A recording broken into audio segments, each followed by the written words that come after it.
How to connect Crunchyroll to Samsung TV.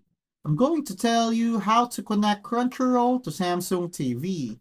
First, make sure that your TV is connected to the internet, and then press the home button on your remote control.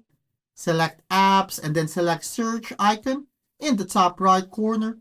Enter Crunchyroll and select it. You will then see details about the app as well as screenshots about related applications. Now just go ahead and install, and to open the app, you just press the home button, and from there you will see Crunchyroll or any app that you recently installed. Once you're in, you may log in with a code, with your email, or you may actually just create an account if you still don't have one. Here are also some FAQs that you might need to consider. Your Samsung TV should at least be a 2017 model to avoid any issues.